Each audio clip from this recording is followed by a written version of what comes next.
又翻到嚟我哋呢個部分嘅移民手冊，繼續有我哋就係呢個學識移民手冊嘅。咁當然就除咗我之外咧，就有兩位嘅嘉賓主持人，分別咧就係阿 Ben Sir，Hello， 大家好，係啊。咁仲有就係學識嘅，即係都好緊要嘅呢位就係阿啟明啊。Hello，係啦，大家好啊。係啊。咁我哋上次討論就係話阿 Ben Sir 教我哋廣東話教得多啦嘛，咁啊今次我哋調翻轉要教下 Ben Sir 澳洲嘅 slang 啊。好。咁首先我哋開始不如起動咧，就講一兩個先啊，好嘛？好啊，嚟啊，快啲，好緊張。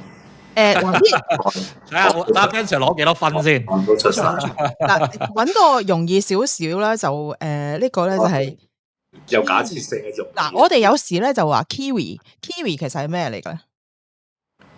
奇異果咯 ，kiwi 係咪 ？K-I 係冇錯，係 kiwi 的確係奇異果。好近嘅。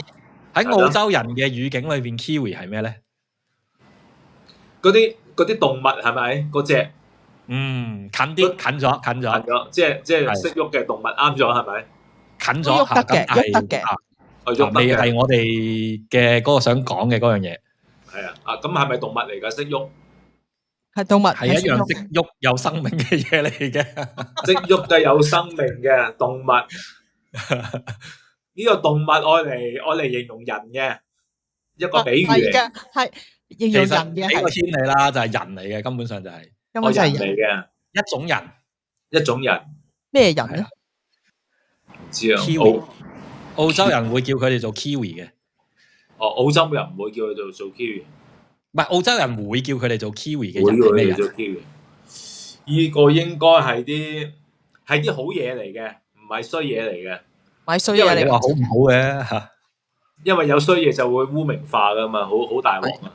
係你哋大鑊。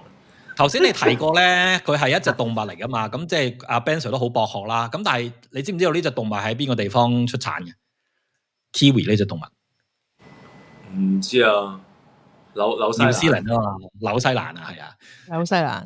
其實佢咧就係講緊咧係紐西蘭人。哦，我嚟比喻。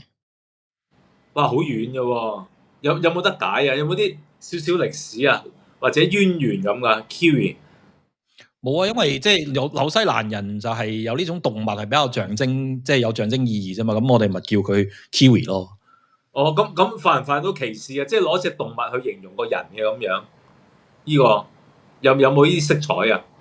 我諗紐西蘭人都 OK 嘅，佢哋接受到呢個叫法，即係 OK 嘅。係啊。我諗係啦嚇，我理解。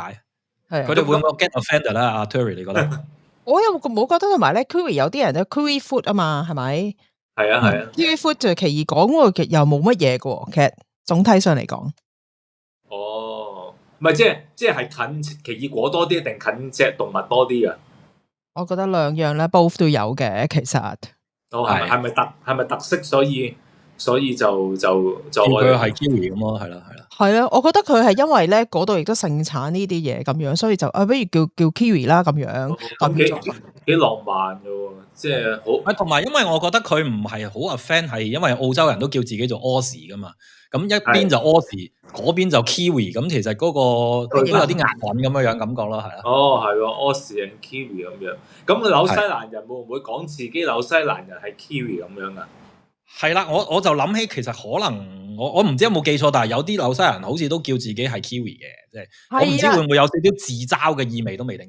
因為其實咧，我覺得咧澳洲同埋紐西蘭人咧好多時咧就你記唔記得上次我哋咪講過咧，佢哋用好多 short form 噶嘛。係。佢 instead 話俾你聽 I am a New Zealander， I'm a Kiwi， 係咪簡單好多 ？New Zealander 係喎，4個音節同2個音節喎。係啦。係啊。好 OK， 哦。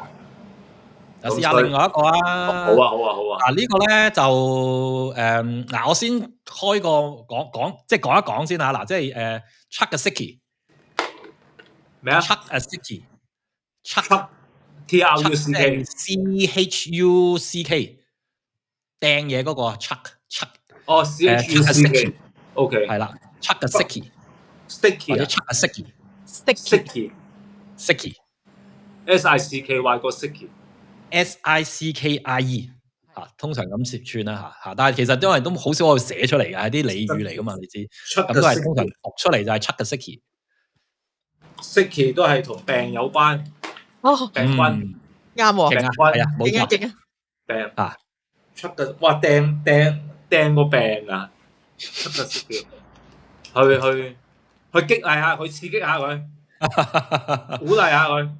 喂，原來咧，我咪即係題外話，我真係唔知道呢啲係澳洲俚語嚟嘅，因為由細到大喺度長大咧，我會以為係咁樣噶，即係英文就係咁嘅樣噶啦即係睇下你，即係我甚至乎我都唔知應該點樣講啊！如果呢個字一陣間擺俾你聽個意思，用翻英文正式嘅講法，我都唔知應該點樣講。英文好文雅嘅，其實英文我哋開估啦，英文咧就係 applying for a sick leave。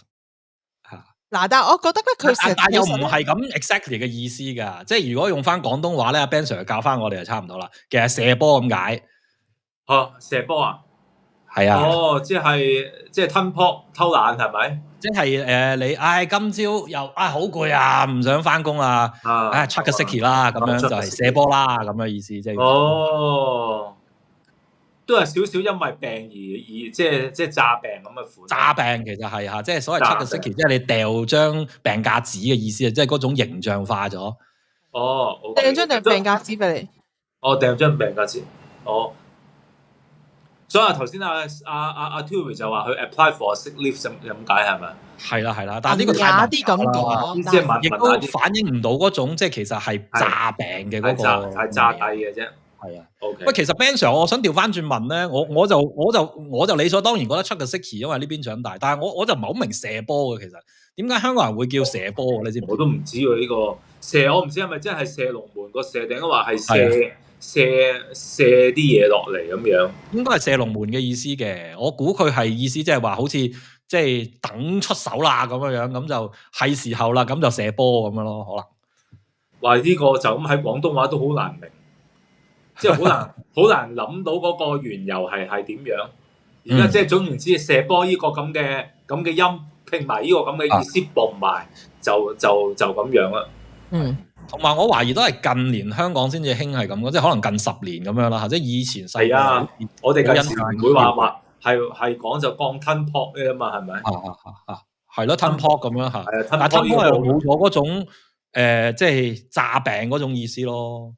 係啊，相反 chuck 個 sicky 咧係我細個讀書嘅時候已經係咁講啦，即係讀中學嘅時候就咁啊又chuck 個 sicky 啦，咁就係即係詐病咁樣意思。我又覺得咁樣，嗰個理解嘅咧就我喺香港做過嘢，喺呢度做過嘢咧，其實喺澳洲咧就請病假咧就都好經常嘅嚇，亦都呢個係一個僱員嘅一個 rights 嚟嘅。佢其實去到一個點係點樣咧？就話，譬如你話你去我要請病假，咁你去揾醫生，醫生幫你寫張紙啦。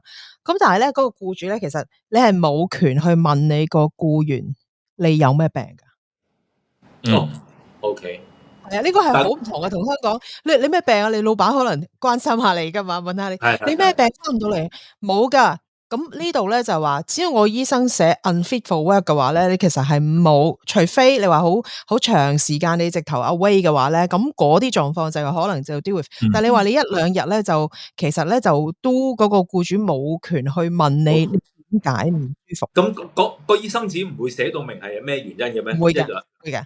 佢淨係寫 unfit for work、unfit for study 咁樣噶。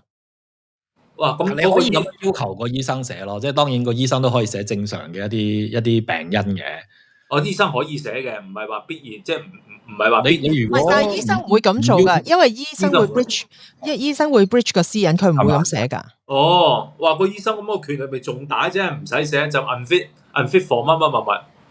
你可以咁講，呢度嘅醫生嘅權即係講緊，就算係家庭科醫生都係，即係唔同香港。你有啲事你一定要走去即係呢個公立醫院嗰度做一啲評估啊，咁樣咁其實係好唔同嘅。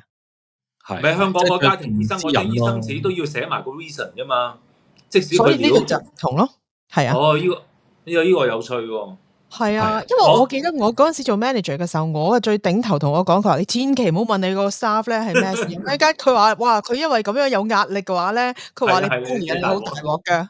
係喂，你講起私隱咧，我都覺得其實真係好多外地嘅文化嘅差異咧，即係譬如話翻香港咧，我真係好唔慣咧，見工啲人咧係竟然會問你結咗婚未啊？會問你即係你未正式 interview 就直情係唔知你性別啦，但係即係佢會好似 expect 係要知道你嘅性別啊、你嘅婚姻狀態啊、你嘅年齡啊，喂呢啲真係其實喺外國長大，我覺得哇黐線問呢啲嘢咁講緊呢樣嘢咧。係啊，性別、年齡、歧視呢啲全部都告得㗎，真係。嗱，我想話俾你聽，我最近真係有一個真事嘅。咁你知我教緊書，我同大家講。咁咧係嗰個新嘅一個 head of school，唔講邊個種族啦，都係亞洲嚟噶啦。咁佢走嚟咧，其實佢啊 call and call 好關心我啦，因為佢上個 team 咧多啲人係 PhD。佢就問我，佢話你幾多歲？你結咗婚未？你係咪單身？你有冇細路仔？你想唔想讀 PhD 咁樣？係跟住咧，我聽到，跟住我同翻啲人講，佢話吓。佢 illegal 個問你呢啲問題咁樣，其實佢咧嗰個 purpose 係點咧？佢就想，如果我可能引薦你嘅話咧，你讀個 PhD 咧，因為你冇乜即係 burden 啊嘛，家庭你可能盡快咁完成咯。嗱，喺佢個角度咧 shortcut 咧係啱嘅，但係咧喺呢度咧正正就踩到呢啲咁嘅東西咧，就其實佢唔應該問我呢啲問題㗎。係啊，係啊，係啊。喂，嗱，我哋依家暫時 Ben Sir 考咗2個都答唔到喎，0分暫時都係，俾個易啲你嚟。佢睇你點樣點樣睇嘅啫，我答唔到咧。喺碼我有啲分析喺度，即係起碼嗰2個咧都係用一啲比喻法嚟嘅，即係唔係咁直接嘅一啲比喻嚟嘅。我問個人容易啲啊。好啊 Sunnies，即係 sun 新太陽嗰個新嚇。Sunnies 係咩意思咧？陽光充沛嘅人，呢個多數都係講人，唔係講人嘅，唔係講人物件啊，同陽光有關嘅，係啦，陽光有關啊，好易估啦啩，咁樣都係啦，同陽光有關。哦，即係去沙灘嗰啲嘢，啊有關啦，係啦，嗰啲咩啊？泳衣啊，玩泥嗰啲泥鏟啊嗰啲嘢，唔係係啦嗱，澳洲咧最多沙灘出名係咩咧？最出名就係多即係陽光，係啊，陽光好多海灘，日照時間㗎嘛。陽光與海灘。陽光咁呢樣嘢就同呢個陽光係好有關係嘅。哦，太陽遮，差唔多啦，差唔多啦，遲啦，嚟緊啦。係啊，太陽遮，太陽油又唔係太陽眼鏡啊，太陽眼鏡，唔係一定係啊，太陽眼鏡，係啊，太陽眼鏡，太陽眼鏡係叫即 Sunny，係通常都係話即係 bring your sunnies 咁啊，即係戴埋你嘅太陽眼鏡咁嘅意思。係啦，係啦。係啊，新咁啊新答中一半咁啦，可能當你嚇係啦。強啦。 Terry 有冇啲咩又唔好太難啦？睇嚟似乎係原來即係都唔容易估喎。有冇邊個可以？我整個容易啲啦。乜嘢叫咩先？唔好去咁快啊！我即係要諗好多。咁 Sunnies 咁呢個係咪一個正式用語嚟㗎？即係荒唔荒謬啊？定用得全部呢啲咧俚語咧就大部分咧，即係你寫你都係寫 sunglasses 嘅，但係你可能口頭上緊都係let's bring sunnies，remember to bring sunnies，咁嘅意思就係話你記得戴太陽眼鏡咁樣。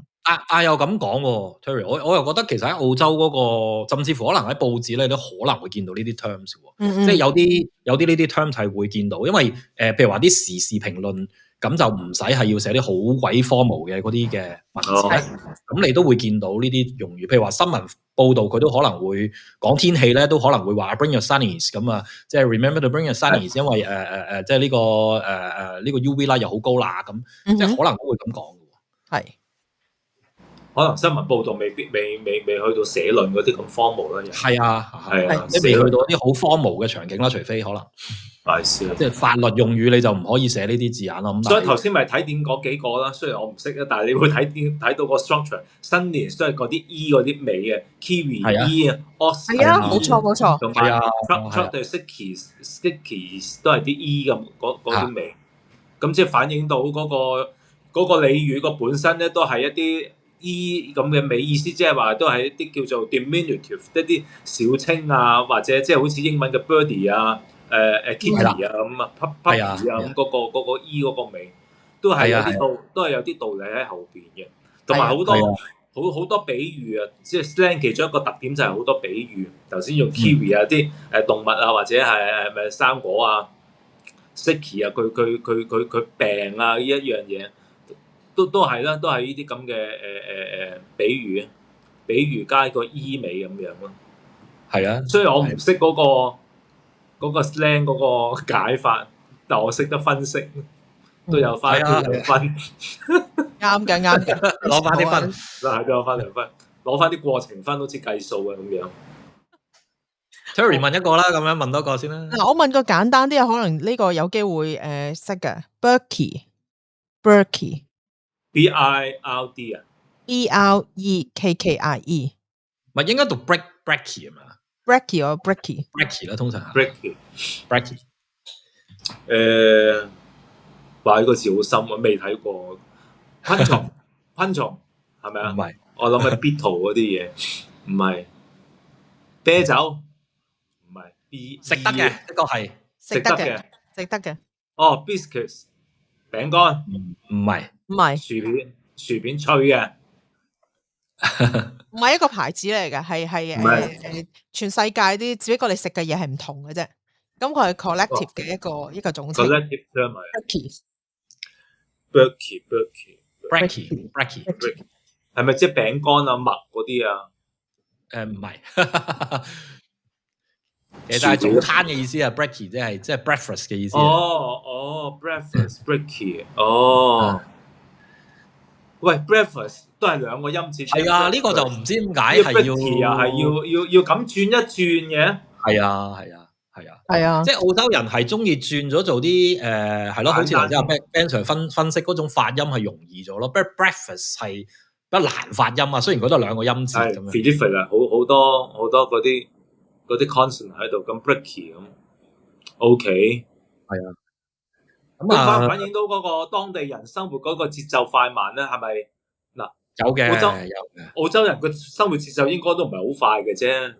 點解好多人都會形容，即係澳洲係一種比較 lay back 啲嘅文化咧。咁所以喺呢個語言嘅發音上邊，都係有種即係 lay back 咯，即係有啲似我哋廣東話係有啲懶音咁樣嘅，懶地咁樣。咁係。咁呢個有趣嘅 breakfast。即係我諗喺即係我哋呢個 lunch 同 dinner 咧就冇啦。又好似冇 lunch 同 dinner，因為容易發音啩。係咯。得一個音好難喎，好難加一樣嘢落去喎。係。即係我諗喺外國嚟嘅，譬如話新移民咧，可能適應澳洲文化或者適應第二啲地方文化都好咧，其實都要學識翻呢啲俚語咧，咁就會人哋覺得你地道啲咯，可能。係地道啲，即係 appear 地道啲啦，唔係話即係咁一個外來人嚟咁樣啦。咁都幾好玩啊！係啊，仲喎夠啦，係咪啊？有㗎，有好多㗎，你仲好想挑戰下？好啊，繼續啊！簡單啲啦，都係先從啲簡單啲。Prezi 你知唔知係咩啊？點 Prezi PLE 定 PRESSIE 啦，如果要串嘅話。Prezi 俾貼士好難估㗎喎。係一樣嘢嚟嘅都係。一樣嘢物件嚟嘅。係幾時用㗎？幾時用啊？係喺一啲日常嘢嚟嘅都係。聚會嘅時候用啦。咩啊？聚會嘅時候會用到啦，可能。食嘢嚟嘅，飲食。唔食得嘅，未必食得嘅通常。聚會啊，唔食得㗎。聚會有啲咩嘢係必然要嘅？嗱，再俾埋個 tips 你就可能好容易估噶咯，即係生日啊、婚禮啊呢啲就形式嘅聚會就會有噶啦。嗰張請柬？又唔係。請柬係你收嘅啫，咁你俾翻啲咩咧？禮物。禮物present。咁 present 都好簡單啫，又係就係爭少少咯，即係 present 嗰個音係比較難發咯 ，prezi 就好 Aussie 嘅。都係 prezi。乜嘢都時。係乜嘢都時啦，冇錯啦，即係澳洲嚟嘅。乜嘢都時喎。咩都時咩都易咁。係啊。咁 teacher 有冇 teach 咁樣啊？有冇好似啊？真係有冇聽過啊？即係按道理係可以。咁，譬如你嗰行 computer 嗰行啊，或者 technology 嗰行，有冇一啲嘢係慣常到，又係將佢時化？你咁問又好難忽然間一時間諗起嘅，有啲咩嘢 computers 啊，compute 時 com 時啊，即係用個時嚟代替呢啲咁日常嘅嘢，或者好少 USB 可講 computer 㗎。講真，我覺得喺依家講英文語境咧，通常即係用 PC、laptop 咁就容易啲發音咯。我估可能係。係啊，係哦啊。 ，OK，唔係即係我意思，即係話，即係當一樣嘢我哋日常都遇見嘅時候，我哋就會即係按住你哋嗰個文化，可能會好傾向將佢係啊，將佢 slang 化或者時化啦，乜都加個 E 喺後邊嚟代替後邊嗰串嘢。咁所以睇下啊，譬如話你做嗰個行業會唔會咧？可能你 PC 或者 technology 嗰個界別嗰啲嘢係太技術性，所以就會少咗呢啲都唔出奇，都有可能，我覺得係咪啊？係啊。因為呢啲好多時都係日常生活啊嘛，係咪？所以咪睇下各行各業，譬如教育界啊，computer science 嘅界別咁樣。係啊，係啊。咁啊，考咗幾個都似乎都唔係咁容易估得中啦。其實即係反映咗可能，即係呢啲俚語咧，都真係某個地方慣咗用嘅話咧，先至會即係嗰種一齊去一種共識咧。咁就大家就好似明白咯。但係出咗呢個群體咧，原來就真係好難去理解，好難溝通。咁即係對於外來人嚟講，其實係一種障礙。所以呢個我諗個作用會唔會有時都係大家熟嗰啲就會好聚集埋一齊。與此同時話俾外邊啲人聽，嗱，你唔係我哋呢個界別，你唔係我哋呢個群體嚟㗎咁樣。你要成為自己人咧，你就要識啦咁樣。唔知有冇呢個自己人外來人嘅？我覺得都好少，好都有㗎喎。即係就算你諗下喺香港都係，可能有啲自己細嘅 group 裏邊咧，可能有一啲佢哋自己嗰個言語咧，嗰啲即係佢哋自己自創嘅某啲言語咧，係得佢哋知㗎喎。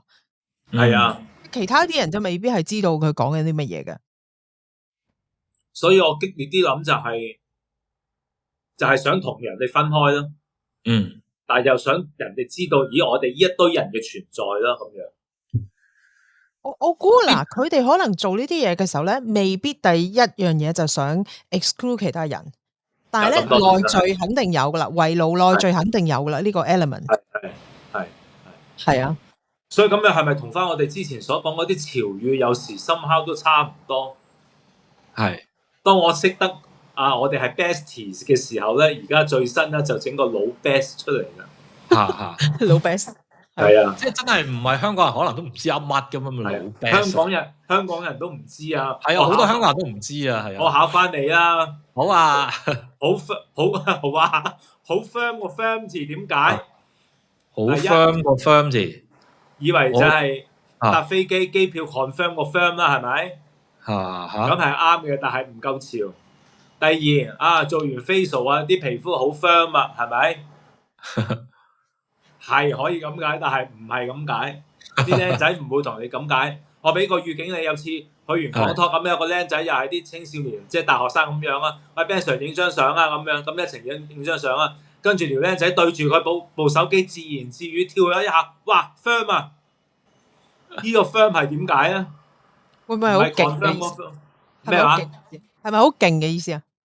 係差唔多啦。啟明冇。唔係我知呢個潮語點解係啊？你知係咪啊？係啦，之後好勁啊，好正嘅咁解。好正咁解 ，OK。正咁解。firm。哇！影嗰張相好正。